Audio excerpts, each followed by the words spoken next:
Kladim se da niste ni svesni da večeras pred vama stoji princeza.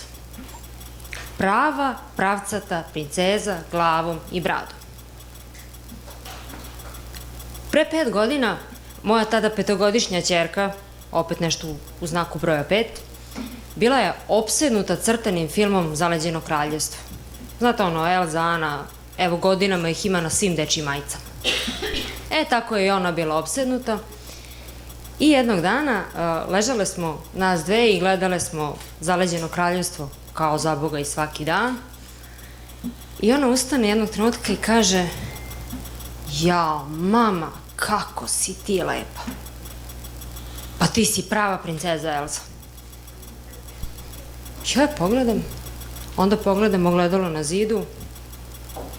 U ogledalu odraz ćelavca bledog kao krpa. Onda pogledam opet u nju. Mila, mislim da se ti šališ sa mnom. Pa pogledaj princezu Elzu, pogledaj bujnu, plavu kosu, pa trepavice, pa rumena. Onda pogledaj mene. Nit kose, nit trepavice. Jedino što mogu da budem u ovom trenutku je kermit i to ako dobro prođem. A ona onako zamisli, pa kaže: pa dobro, ti onda možeš da budeš princeza Ćelza.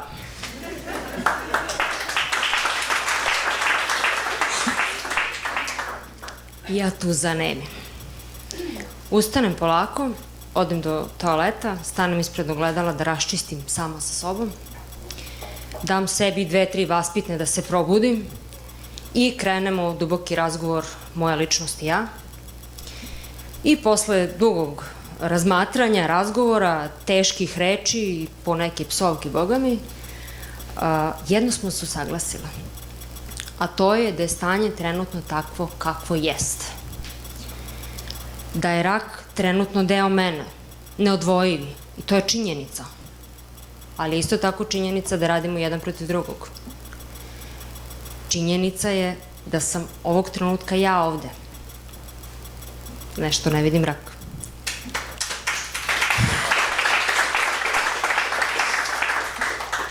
I šta je meni moj genije od ćerke u tom trenutku rekla? Alo, probudi se, čaša je na pola puna, nije na pola prazna. Ima još vremena, idemo. I ja tog trenutka shvatim da zapravo treba da nastavim da živim onako kako sam živjela i do tad. Naravno, koliko sam mogla, budući u kom sam stanju bila. Pa onda lepo krenem da se grudvam sa njom na -10, ili da idem na manikir, ili u bioskop. Slavila sam rođendan u bolničkoj sobi. I Božić, pa šta? Dočekala Novu godinu na trgu. Slagala maramu sa papučama. Lepila veštačke trepavice jer svoje nisam imala. I šminkala se svako jutro. Da, u bolničkoj sobi. Smešno ili ne, bilo je tako. Još uvek sam tu. Nije me pobedio. Najbitnije u svemu tome da sam mu dala njegovo mesto. Ne može mojim životom da upravlja neki rak. Valjda ja upravljam svojim životom. I to je to. Finito. Nema dalje.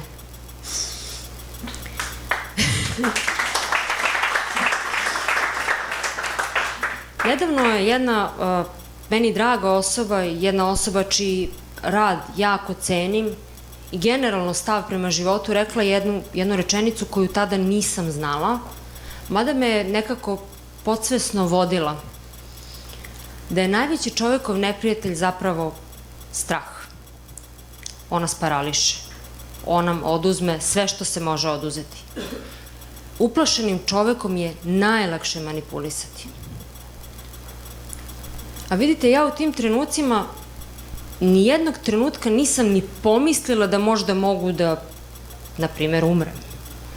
To mi nije bilo ni na kraju pameti. Bila sam u kasnim 20-im i to bi stvarno bio glupo protraćen život. A s druge strane i moja porodica, oni su bili divni. Oni su humorom lečili sve one moje rane koje su se stvarale usput. Moja ćerka, moj pokretač, moj fantastični suprug. Moj snažni otac. Beskrajno sam im zahvalna na svemu ovom.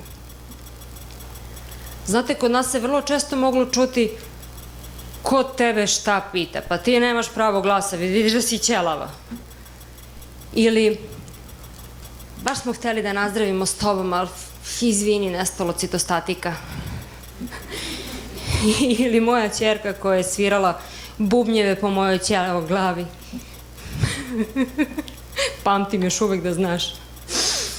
I znam, reći ćete to je sad odbrambeni mehanizam i ja sam svesna da je to odbrambeni mehanizam. Ali pogledajte me, ja stojim tu, ne stoji rak. Neko je ovde uspeo.